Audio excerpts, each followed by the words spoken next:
Welcome, seekers of hidden knowledge, to the mystical realm of the occult. Delve into the secrets of the universe as we journey together into the enigmatic world of ancient wisdom. Brought to you by your guide through the shadows of enlightenment, Wisdom Rocker. Uncover the mysteries, unlock the power, and journey with us as we explore the hidden depths within the pages of forgotten scrolls and ancient texts. Prepare to embark on a journey beyond the ordinary, where wisdom transcends time and knowledge is your greatest ally. Welcome to Wisdom Rocker. Prepare to awaken your inner sage.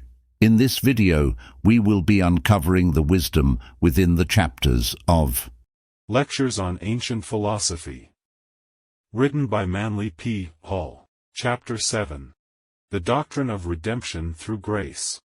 The Christian theory of redemption is unique in that it emphasizes salvation as attainable in spite of vice rather than because of virtue.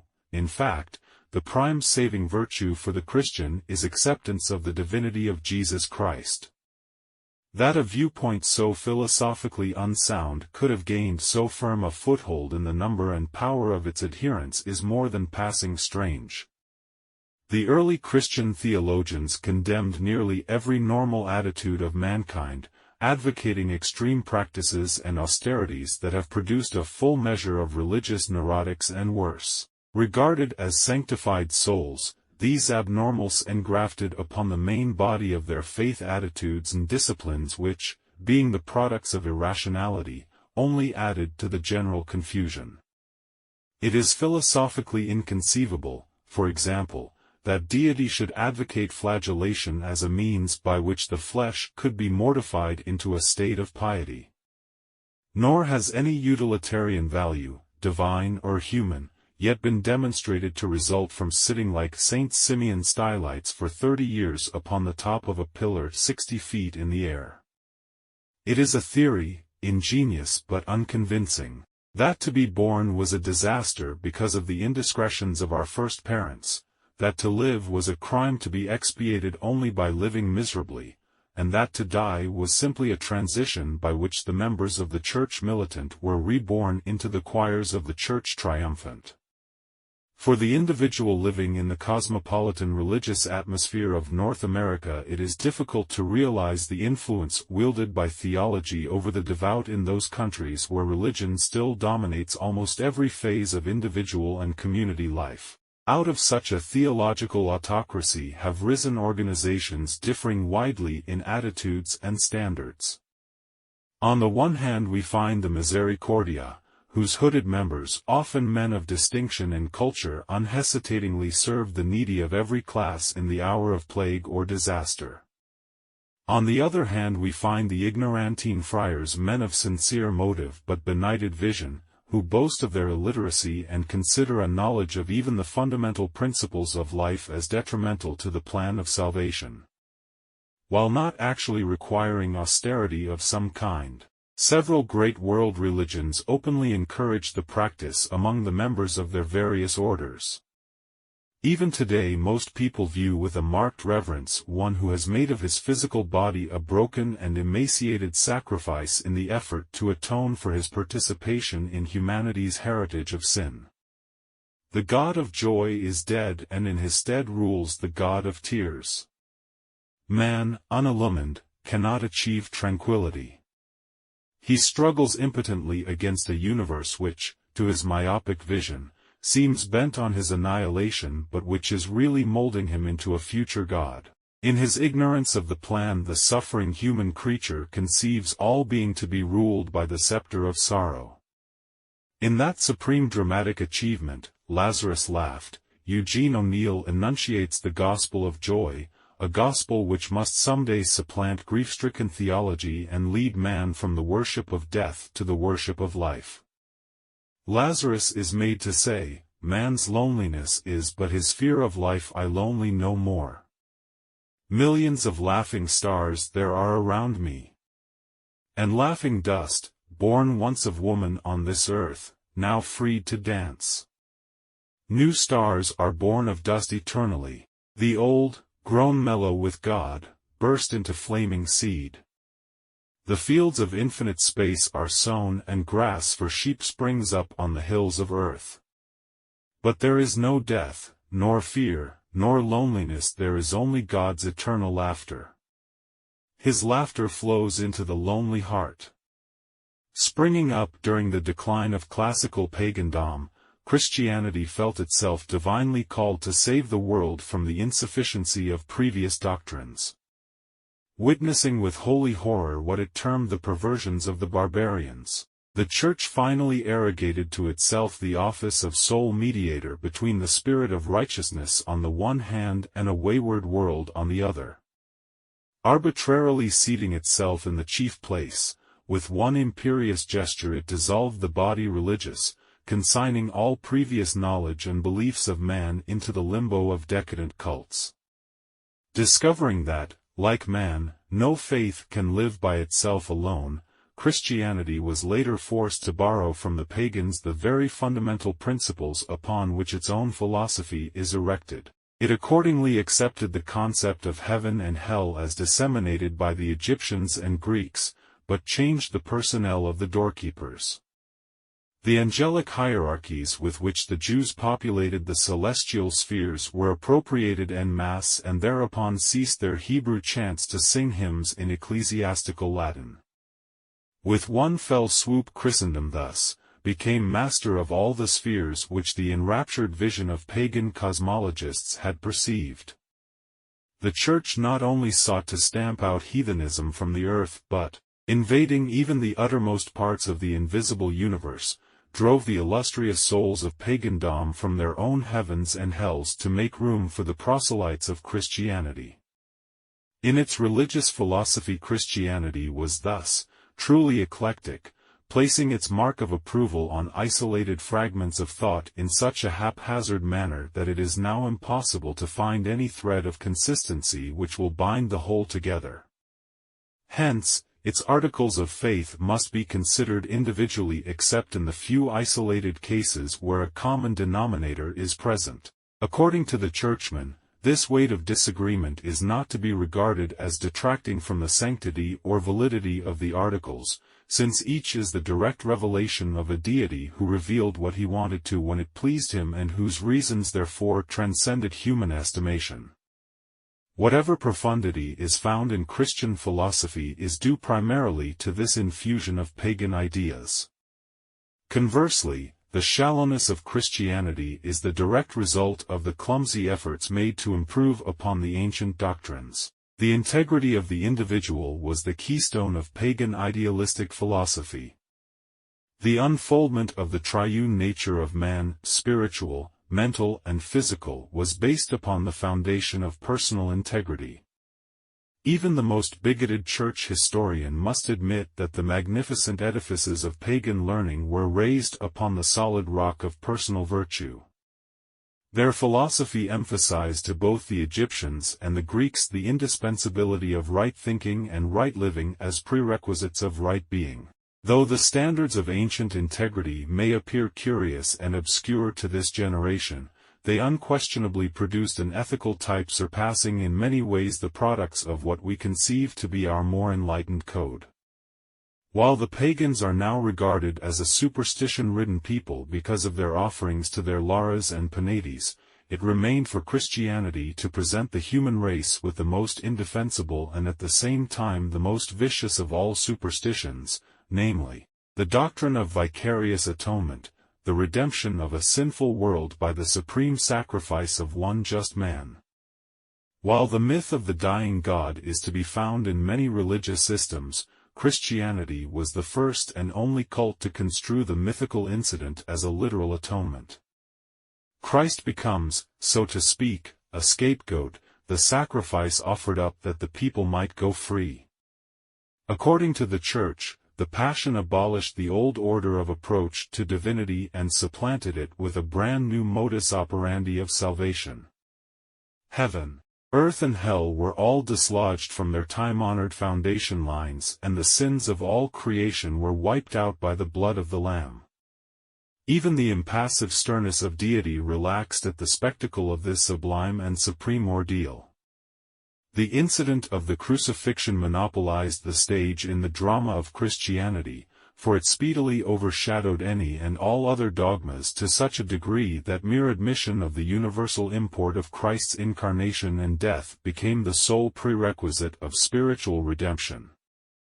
Thus, a new standard of integrity was created which, however, still conveyed to the enlightened few its cryptic message of mystical ideality, but which could not fail to be interpreted by the unenlightened masses as evidence of the supremacy of words over works, of affirmation over action.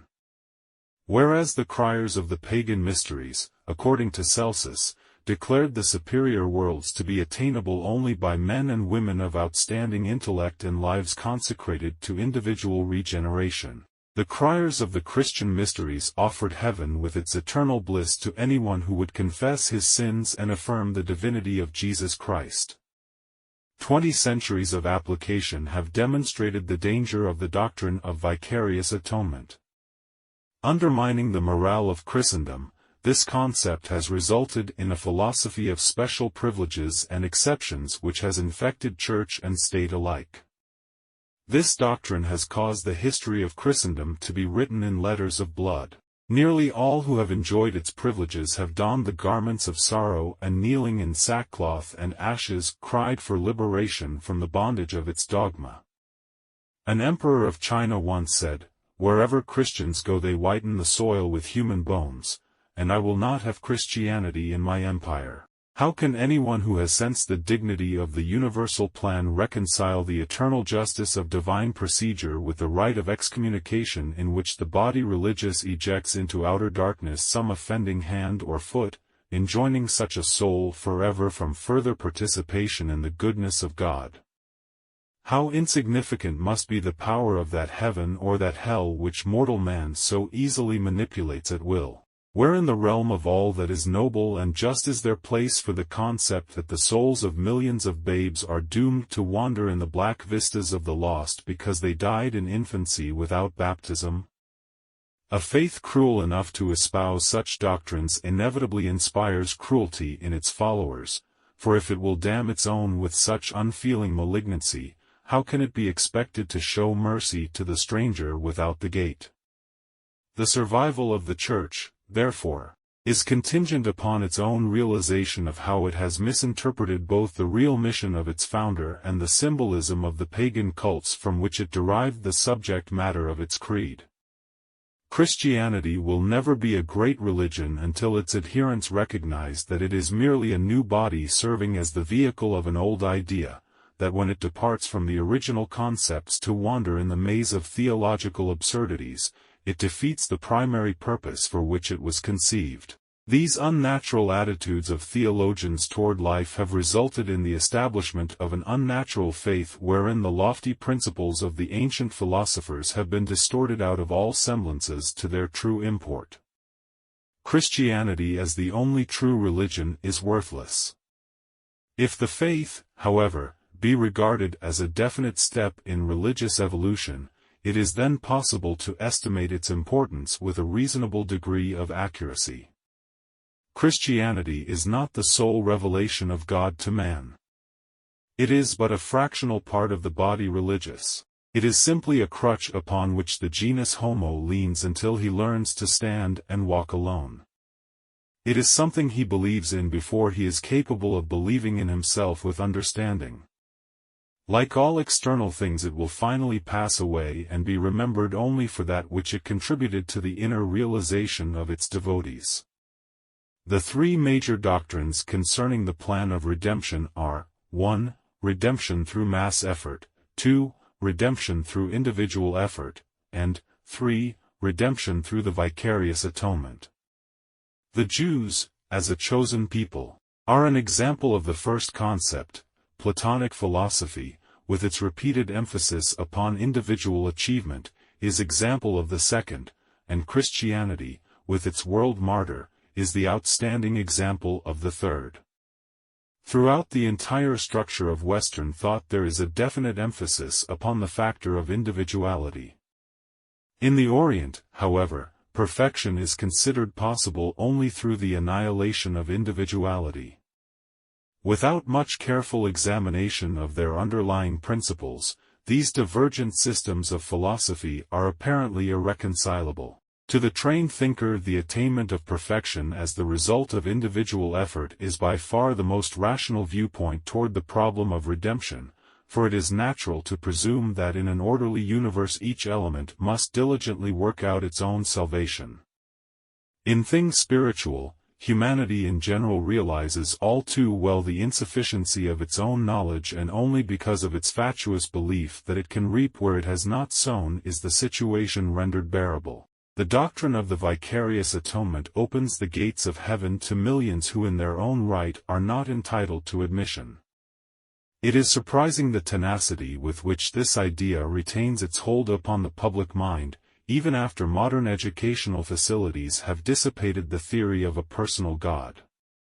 The palpable inadequacy of the literal interpretation of the vicarious atonement is almost conclusive proof that it has a more subtle significance only to be discovered by the most searching analysis of the philosophic elements involved.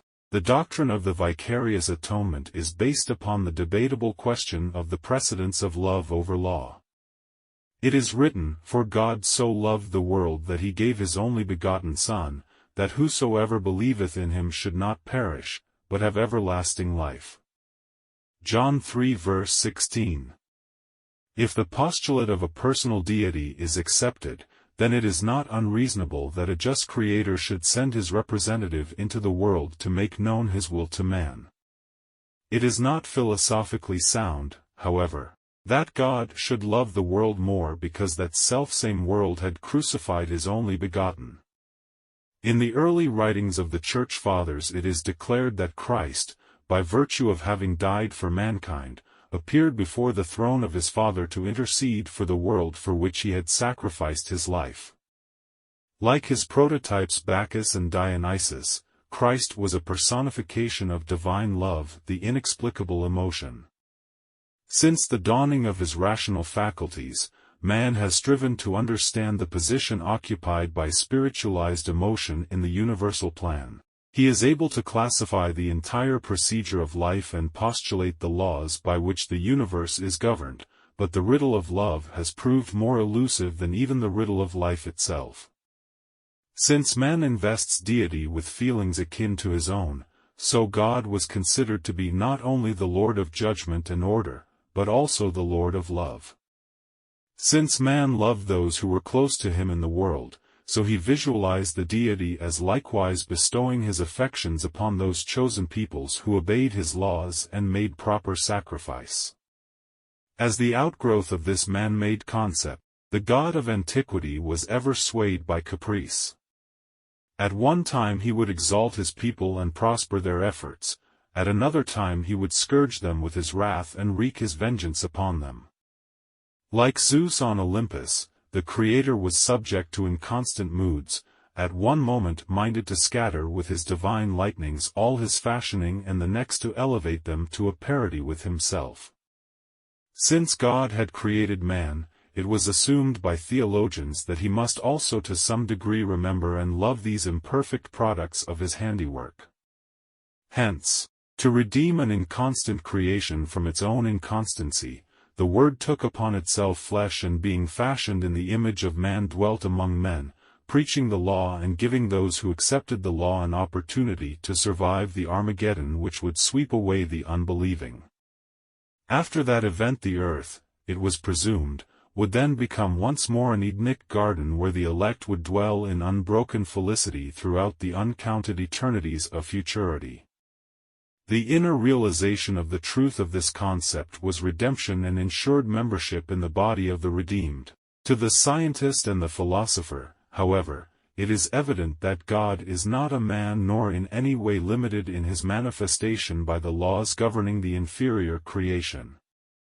In spite of all theological argument to the contrary, it is unthinkable that the universal spirit whose dwelling is immeasurable space and in whose vast nature suns, moons and stars are infinitesimal atoms could have localized itself in a little Syrian town and been born in the image of a man. In our search for fundamental truths we must discard the notion that the various elements in this mysterious drama are personalities and thus, restore them to their true dignity as universal principles. For many centuries it has been believed that to destroy the personality of God was to detract from his magnificence, when in reality to invest him with a personality is to degrade him to the estate of man. Impersonality is a divine attribute. It is a state inherent in the nature of God and a condition to which man must attain in the quest of his own divinity. If the personality, yes, even the individuality, of God is discarded as an illusion of the human mind, deity is thereby elevated to its true philosophic estate, namely, an all-pervading, universalized essence. It naturally follows that this essence is without either footstool or throne. It does not hover over either communities or individuals but is distributed without partiality throughout the entire substance of space. But, the Orthodox Christian will exclaim, how did the prophets and saviors of old have face-to-face interviews with such a deity? The answer is simple, they didn't. Wherever such conversations are recorded they are symbolic references to the inner experiences of the spiritual life. They come under the same general heading of what psychologists now term the mystical experience and are concerned solely with extensions of consciousness and degrees of realization. The phenomena accompanying these experiences are simply allegorical descriptions of mystical conditions couched in language suitable for the moral instruction of those in whom this inner nature is still dormant. The impersonalizing of all the host of spiritual agencies introduces an entirely new aspect into the problem of the vicarious atonement, for it is quite evident that the cause of humanity could not be pleaded before a tribunal composed merely of symbolic figures of universal agencies. Archangels could scarcely be present when archangels are emblems of spiritual forces. And that God should appear in wig and robe is as inconceivable as that the Holy Ghost is actually a dove. At first glance the whole idea may savor of sacrilege, but upon sober reflection the reader will realize that it is the first step toward the elevation of deity to an estate worthy of the universal parent. A consideration of the problem of the vicarious atonement, if confined purely to the present superficial and conventional lines of treatment, must inevitably subject the doctrine to honest doubt and ridicule. Hence, the student of theology must cast about for the fountainhead in which the doctrine had its real inception. Christianity borrowed so much from the Orphic philosophy that the student should not be criticized but rather commended if he turns in that direction. Nor will he be disappointed. The Neoplatonism of Alexandria also furnishes a clue, and Gnosticism, especially the Alexandrian branch, is permeated with valuable suggestions. The diagram at the beginning of this chapter should be studied carefully in connection with this subject. The three intersecting globes designated the causal universe, the intermediate sphere and the inferior universe, are representative of the threefold universe. The causal universe is the universe of spirit and is ruled over by the law of the spirit, which is absolute and unchanging. The intermediate sphere, which signifies the world soul, is governed by its own laws, which laws are inconceivable to mortal man but whose mysterious synchronizing urge man defines as love. The dark inferior universe below also has its own laws by which it was created, is maintained and will ultimately be dissolved. These are called the natural laws of life, but have been elevated by theology to the dignity of divine laws. Consequently, when we speak of those natural laws which we regard as the manifestations of God, we refer to those causal agencies governing the inferior universe, which in their entirety are termed in ancient philosophy the will of the demiurgus, or Lord of the world. The keynote of the inferior universe is law. Those whose consciousness does not elevate them above its limitations have not learned as yet to temper justice with mercy. They still live in the concept of an eye for an eye and a tooth for a tooth and boast of the inexorable quality of these universal laws. The keynote of the intermediate sphere is love, which is also a law moving in perfect concord with the principles of the soul, its true vehicle. The apparent inconsistencies of physical affection are referable to two sources. 1. The principle of love is often confused with animal emotion, a physical propensity. 2.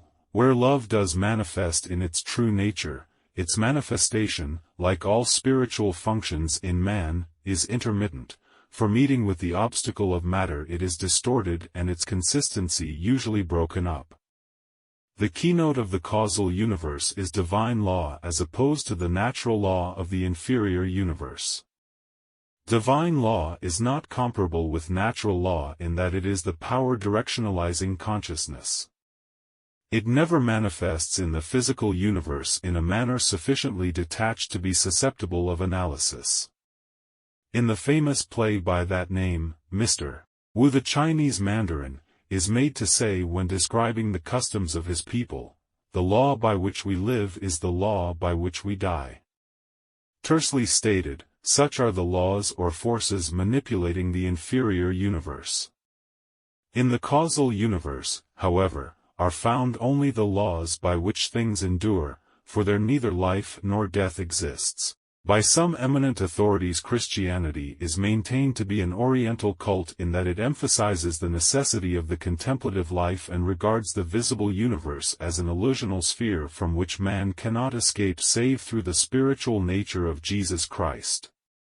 Christ here is regarded as the channel or mediatory power by means of which it is possible to emerge from the dark underworld and become one with the sphere of reality.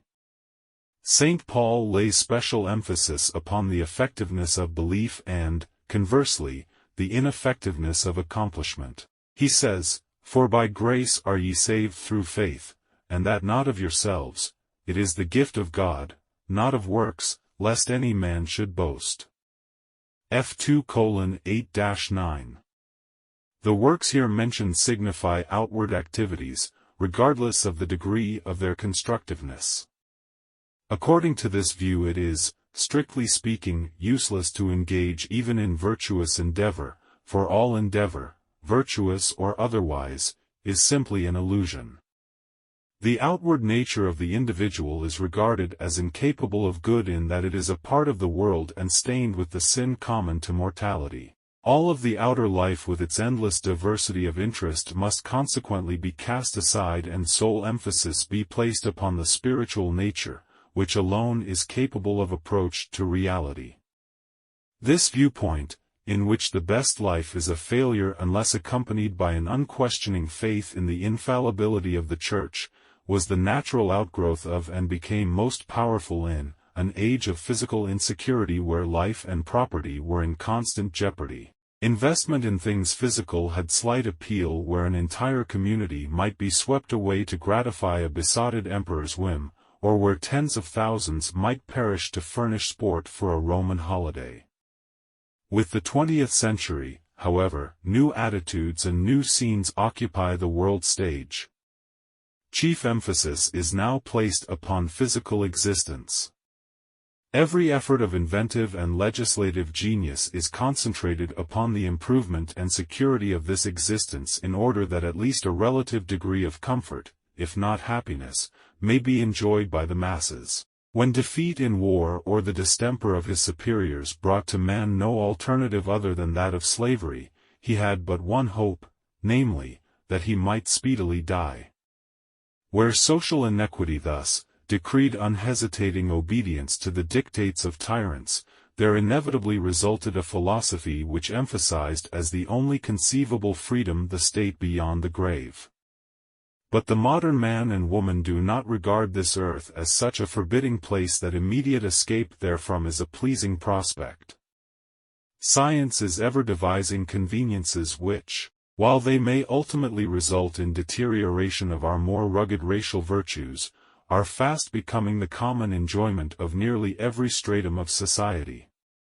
Man's chief struggle is now for leisure in which to improve himself, and in the mechanical trend of his civilization he visualizes a world which will someday be maintained by automata so that the present slaves of industry may have opportunity to acquire the cultural benefits of art, science and philosophy.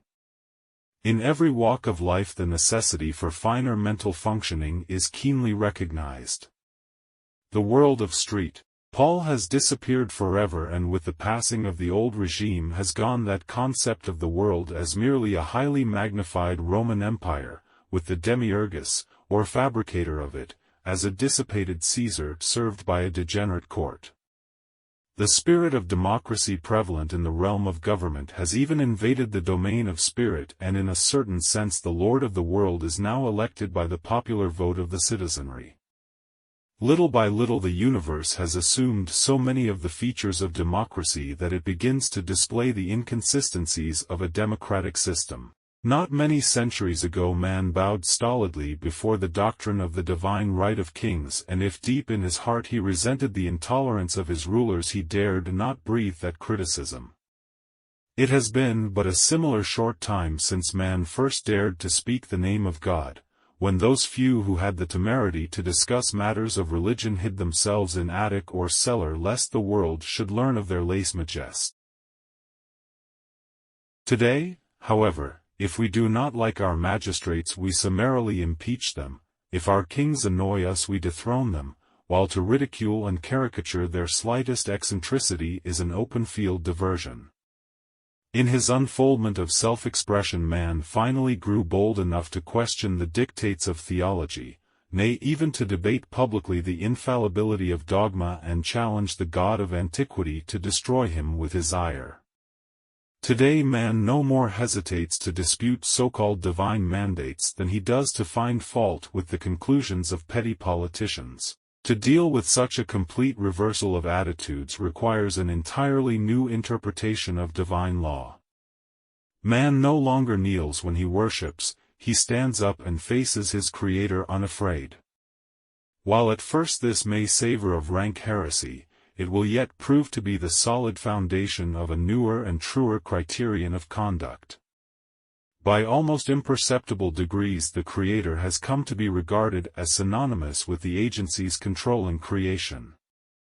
He no longer makes laws and later breaks them, he is now an integral part of the great scheme itself, bowing before the same immutable principles that sway the whole of being. The philosophic code for this age will emphasize obedience to nature's laws, for he who follows most closely nature's example will become the most virtuous and estimable member of society. Primitive man innately worshipped that of which he was most afraid. The demiurgus, or lord of the inferior universe, was an immanent autocrat by whose thunderbolts all the achievements of man were shattered. This wielder of destiny, who arbitrarily dictated the end of things and who even molded the act of providence according to his fancy, was regarded as part God, part demon. He was a god of every imaginable wrath and horror, whose voice was heard in the thunderclap, whose throne was the tempest and who rocked the earth with his displeasure. According to this view laws were but divine whims to be changed at divine pleasure and as diversified as divine moods. None dared to question the right of deity to elevate one man and debase another for the same deed. The universe was run at the pleasure of an erratic agent who moved individual and nations like pawns upon a chessboard, and when he tired of the game simply brushed them all away with a gesture of his hand. While entire races languished in the benighted state of savagery, this god concerned himself particularly, as Voltaire has noted, with the number of bells on the petticoats of his high priest. In terms of modern psychology, this demiurgus functioned in the detail mind. While the demiurgus was an important figure in all ancient philosophy, it remained for Christianity to elevate him to chief position among the gods of the universe. To the Greeks he was known as Zeus, who, though father of the gods and lord of the world according to popular concept, was in the enlightened eyes of the sage a subordinate deity who might thunder at his pleasure without ruffling the disposition of the wise, for only such as accepted the reality of ignorance, fear and death could be controlled by the demiurgus. As philosophy annihilated these three superstitions and liberated man from bondage to his own terror, Those who drank of its life-giving waters escaped from the sway of the demiurgus and became citizens of a greater and nobler world. It is not difficult to understand the misconception that elevated the regent of the physical universe to chief place among the gods. We understand best that which is most like ourselves, and the demiurgus partakes so abundantly of human frailties that we can almost truthfully declare that we understand him. When he casts down a rebellious people who insist on making altars round in form when he desires them square, he is simply treating us to that arbitrary exhibition of power which most men would like to exhibit if they possessed it. This God is therefore very close to the human heart, as close in fact as human concepts of hate, revenge and destructiveness. The divine spirit, superior to all this petty bargaining for favors, in whose nature virtue is supreme and who with infinite mildness and perfect compassion broods over the destiny of cosmos, is so unlike benighted humanity that man cannot estimate its qualities other than by intellectual means. Hence, the first person of the ancient triad of gods was the recipient of little veneration. Ammon is said to have had but one temple in Egypt, whereas Ra and Osiris, the lesser members of the creative triad, had sanctuaries to the number of many thousands. In India the shrines of Vishnu and Shiva dot the landscape on every hand, but where are the temples of Brahma? Throughout Christendom where are the altars of God the Father? His Son has churches unnumbered, and even the Virgin and the saints all have niches in conspicuous places, but God, the sole Creator, is apparently forgotten, or rather absorbed in the glory of his own emanations. God the Father will thus remain without place of worship until men become capable of comprehending the principle for which divinity stands. When the Spirit of God the Father takes up its abode in their lives, then will his symbols representative of understandable principles be present in the world. The new religion to come will worship God in his creative aspect as being superior to his preservative, the Christos, and his destructive, the Javistic, aspects. When the true relationship existing between the various members of the creative family, the Trinity, has been established, the real significance of the doctrine of salvation through grace is at once apparent. Ancient philosophy concerned itself with this problem of the demiurgus and the method of evading the doom awaiting those caught in his net of illusion. Hence, philosophy was, primarily, a discipline evolved to elevate man above the demiurgic level and enable him to dwell in the realm of spirit over which the Lord of form was powerless. In other words, salvation was achieved by escaping from the material self, by liberating the eternal knower from its non-eternal sheath. Christendom believes that this escape was made possible through the incarnation, death and resurrection of Jesus Christ, who by rolling away the stone from his sepulchre liberated all mankind from bondage to the concept that death was the finale to life. Only such as believe in death can actually die, and they alone are actually in slavery to the world and its regent. Thousands of years, however, before the birth of Jesus Christ, pagandom liberated man from servitude to his inferior self, creating by means of the mysteries that royal road leading upward to permanence from impermanence. By an infinite grace the door between the dark world below and the bright spiritual sphere above was thus left ajar, and through this mystic portal passed the illumined of the ages. When Jesus Christ as the personification of the qualities of the rational soul is made to say, "I am the way, the truth and the life, no man cometh unto the Father, but by me," St. John 16:6, it is abundantly evident that he spoke in a figurative sense and that the saving principle thus referred to is not to be understood as a personality. The way here signifies the spiral path of attainment established in the world coincident with creation itself. This way, which is in truth the plan of salvation itself, can scarcely be regarded as a man, even though a highly illumined one. Nor can truth be conceived of as an individual, for truth is the unchanging nature of things as they actually are, a concept transcending the comprehension of mortal creatures.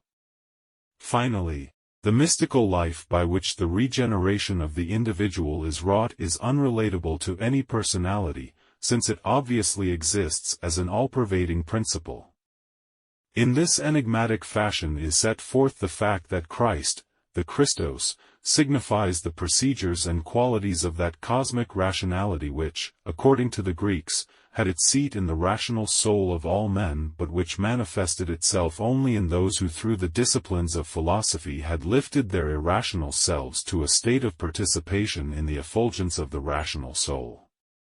In the Greek Kabbalah, the numerical value of Christ, Christos, is 888, which means the higher mind, and which the Greeks conceive to be the spiritual knower complemented by rationalized, or regenerated, intellect. As rationality is at first latent in all irrational things, new light is thus thrown upon the statement, Christ in you, the hope of glory. In other words, the rationality in you is the saving grace.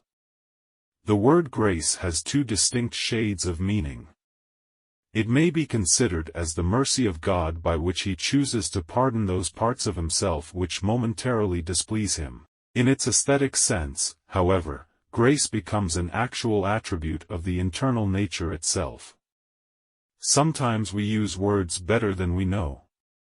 The 9th definition of grace in Webster's New International Dictionary reads, attractiveness, charm, ESP, the aesthetic value shown in suppleness and ease, spontaneity and tactful harmony, the charm of congruity, harmony and pliancy in beauty as distinguished from sublimity or force, beauty as displayed in free-flowing curves, easy and natural contours, fluent color, or felicitous and musical diction, as applied to persons, manners, etc., easy and natural elegance, in a weakened sense, propriety, seemliness, comeliness.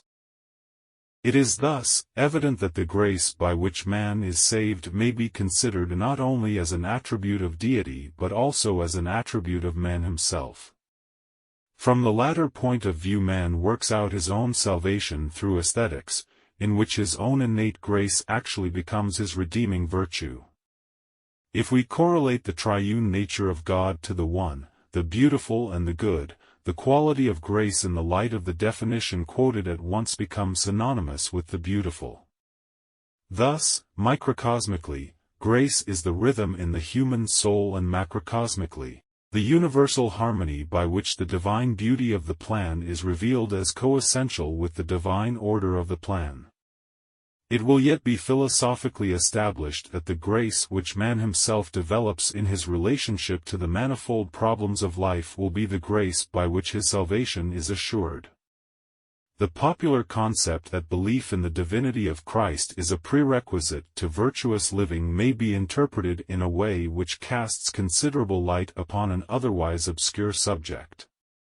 In this case all depends upon the interpretation of the word belief. If belief is regarded as merely an intellectual acceptance of the truth of a statement, then the entire subject simply resolves itself into another theological absurdity.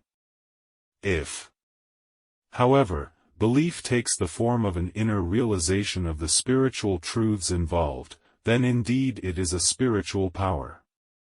Belief in immortality must precede knowledge of immortality. That faith upon which man establishes his philosophy of life and which gives him the courage to sacrifice all in the quest of that which is the greatest good, is indeed a sustaining faith. For example, the neophyte entering the house of wisdom assumes the disciplines of philosophy because he has faith in the efficacy of philosophy. He believes that the path he has chosen will ultimately lead him to where faith will be exchanged for understanding and belief for knowledge. Belief, then, in the reality and faith in the attainability of achievement, these are indispensable to accomplishment. Faith in self and belief in the divinity of self, these must precede perfection. But faith without works is dead, and belief is valueless unless it inspires to the attainment of the thing believed in. According to the vicarious atonement, one just man expiated the sins of an unjust world. In the Orphic philosophy, a mysterious agency, which men indiscriminately call love, beauty, or harmony, but which the Greeks termed the rational soul, descended out of the perfection of deity where it had existed in an undivided state and was scattered like seed throughout the substances of the inferior world. As the demiurgus could control only matter, these seeds from a higher sphere were of too exalted a nature to be dominated by his edict. These seeds remained apparently lifeless, however, through the dawn period of the world, the demiurgus molding the substances of matter at his pleasure and ignoring the germs lying dormant therein. Worlds and men were thus gradually fabricated until the whole genera of life appeared, but still the seeds remained inactive. Man wandered hopelessly in the gloom of mortality, living and dying without light or understanding in his servitude to the demiurgus and his host of spirits. At last the spirit of rebellion entered creation in the form of Lucifer, who in the guise of a serpent tempted man to revolt against the mandates of Jehovah, the demiurgus. In Greece this character was known as Prometheus, who brought from the gods the impregnating flame that would release the life latent in this multitude of germ-like potentialities. In Christianity, Christ, the Christos, is the divine fire which, striking the latent germs of immortality, liberates them from their ages of impotency. As man emerged from barbarism and began to cultivate what may be called the intuitional, or soul qualities, an environment of beauty was thereby created wherein the germ of the rational soul could be stimulated and made to grow to the point where it would completely remold the life of man in terms of the beautiful and the true. In a purely technical sense, there are three definite methods by which man may impregnate this germ of spirituality within himself. The first method is known as worlds and in antiquity was symbolized by the soldier who went forth to fight the good fight. The age of chivalry was the natural product of the ideal that the greatest good could be accomplished by destroying the forces of evil and thus attempt to re-establish the golden age upon earth. The second method is love, under which heading is included the factors of faith, belief and service. Through prayer and devotion to noble ideals a certain glorification is awakened in the life. Love is elevated and impersonalized until it becomes a great spiritual urge stimulating all that is true and noble within the soul. The third method is philosophy. The venerable sage, contemplating the wisdom of the ages, thus, sought to elevate his rational nature until it could gaze unafraid upon the vastness of being. The understanding thus created excites a noble intellectual passion which brings with it the stimulation of the soul qualities. In all three methods there is a crowning state, a condition of apotheosis or ecstasy in which for a moment man actually dwells upon the plane of his ideals. The knight in deadly combat rose to heights of heroism wherein he gladly gave his life for principle. Those in whom faith is the dominant factor are elevated to a condition of overwhelming proximity to deity, as testified to by the enraptured visions of the mystic. To the philosopher there comes the gradual realization of cosmic immensities, and at length the sublime spectacle of it all picks him up and sweeps him into the philosopher's heaven, a state where all thought is clarified and the rational faculties become momentarily able to cope with the riddle of existence. Regardless of the means by which this clearer and larger vision is attained, its purpose is ever the same. The ecstatic state becomes like a bolt of fire which, striking the germ of rationality within the physical nature of man, causes them to burst open and release that universal redeeming and rationalizing power which was mixed with primordial matter before it was molded into worlds. Thus, what Jacob Boehme calls the tree of the soul has its beginning. Its roots are in the dark earth of mortality, but gradually the tiny shoot, whose very nature is divinity, grows upward to blossom forth into a beautiful and noble plant. When once this seed of divinity has been quickened, the power of the demiurgus is broken. The Lord of the world may thunder his displeasure. Though he slay man 1,000 times, yet shall that man live, for life has been awakened within him. Though all the furies of creation may attempt to destroy that tiny soul plant, yet shall it prevail against them, for it is composed of the substances over which death and destruction are powerless. Through the disciplines of the mysteries this redeeming plant, which the Christians have called Christ, is caused to increase in power and magnitude until in its perfected state it absorbs into itself all of the irrational nature upon whose substances it was formerly maintained. When it is realized that antiquity postulated a period called the Golden Age during which the rational soul so controlled universal manifestation that all things lived together in a state of harmony, beauty and goodness, all the elements necessary to complete the world drama of salvation are at hand. The rational soul is therefore the beloved of the Father, dwelling with God, the One, in a state of absolute felicity. Again, the spirit of beauty and truth is symbolized as the beloved Son of the universal Spirit through whose rhythmic principles the immeasurable dignity of the first cause is most adequately manifested. Then came the symbolic fall of man foreshadowed in the incarnation, death and resurrection of the spirit of universal harmonics. As Bacchus was torn to pieces by the Titans and his dismembered parts scattered throughout the universe, so the principle of redeeming beauty, or love, was disseminated as the aforementioned seeds throughout the irrational sphere. When man reawakens, resurrects, this spirit of universal love, it ascends into the presence of the Creator, there to intercede for that regenerated one.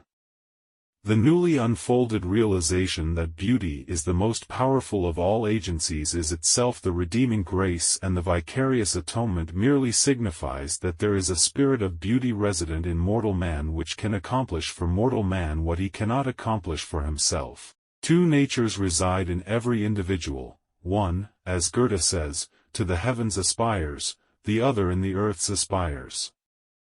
The heaven man, the Christos in us, is not born of woman but is conceived of the Holy Ghost. This spiritual agent becomes our Redeemer when of our own free will we elect it to be the master and director of our activities. Thus, the just man in us redeems his own sinful shadows. He descends into hell and forever abolishes the power of evil. He ascends into heaven and pleads our cause in the firmament. Through him we partake of divinity even as through our outer natures we partake of humanity. As man increases in rationality, the spirit of the beautiful begins its ministry of transmuting the baser elements of the not-self. The uncouthness of the nature gradually disappears and tinctured with the grace of the indwelling divinity the outer nature is transformed. The rationality within permeates the entire structure, causing it to sing with a new harmony and establishing a more perfect symmetry between its component parts. Thus, mortal man who is nothing of himself, is brought into proximity with the sky man, who is the spirit of life and truth. When the union of the two is effected and the animal nature, the relapsed heretic of the ages, is at last converted to the true faith, then the miracles so eloquently described in Scripture take place. Those who are mentally and spiritually crippled are healed, those who are blind to the greater realities of life are made to see, those driven frantic by the 7 devils of worldly desires are freed from their bondage to the senses, and those tainted with the leprosy of ignorance are cleansed. Furthermore, those who hunger for the food that satisfies the inner self shall be fed by that inner knowledge which is the true bread of life. When rationality, not in the sense of intellectuality but of true and beautiful knowing in the sense of identity with spirit, assumes the reins of human life, then that life becomes beautiful and happy in the fullest and truest sense. From this and other evidence it can be established with philosophic certainty that Christ is indeed the Spirit of truth, which few recognize but which when recognized becomes the Redeemer of the life. He who desires to recognize this truth must realize that it is the supreme goal of all endeavor. He who would succeed in his quest for it must first of all develop one peculiar faculty which we will term appreciation. It has often been said that appreciation touches off endeavor, but here again is a word with 2 meanings. We ordinarily conceive appreciation to mean the esteem felt by others for ourselves, but what it actually means is the esteem we feel for others. The heart that is receptive to the beautiful in life will achieve unity with the object of its desire. Man possesses the power to appreciate and recognize the goodness and beauty of existence. This power which makes realization possible is itself the blood of the divine Bacchus, the God-soul, who through its blood in man shall redeem the world. There is in us a certain spiritual capacity, the power to be more than we are, the power to be more than simply a crawling warm bowing humbly before the despotic regent of the world. This power to transcend our mortal selves is symbolized by the blood of the God-man that, freed by the spear of necessity, pours down into the cup of matter, there to remain as the cleansing blood. Age after age finds mankind soaring to nobler heights, and each passing generation shows some marked progress in the realization of new ideals. Let us then realize that this power to increase, this power to elevate us so high that even the stars cannot restrain us, this power to be magnified until the very universe becomes a confining wall, this power which enables us to face our Creator unafraid, this rational knower who is limitless, this is the universal Savior, the Christ, which in the magnificence of itself ultimately atones for all that has gone before and by right of its very existence makes man partaker of all good things to come. Man cannot be destroyed by his gods because his gods are within himself. By his incarnation, Christ, the rational soul, infuses into all creation a quality as immortal as the gods themselves. By right of this capacity for divinity within himself, man may not be cast aside, but is entitled to infinite opportunity and divine protection. Thus is the symbolism preserved whereby a man through the Christ in him shall arrive at the condition of that glorified perfection which is now the object of his faith. Each of us is struggling to be free from the bondage of his mortal sepulchre. The skyman yearns for the stars, and if he be lifted up to his true estate of first place in the constitution of man, will draw all the rest unto him, that all good works may be brought to speedy consummation. The science of redemption may be said to embrace any and all means by which the dormant germ-like potentialities of divinity resident within all human nature are first awakened and then stimulated to divine perfection through aspiration. In summing up, it follows, therefore, that such diversified elements as beauty, belief, grace, faith, love, appreciation, labor and thought, all being expressions of rationality, are indispensable to the perfection of the whole. Thanks for watching the Wisdom Rocker. Don't forget to like, comment, and share.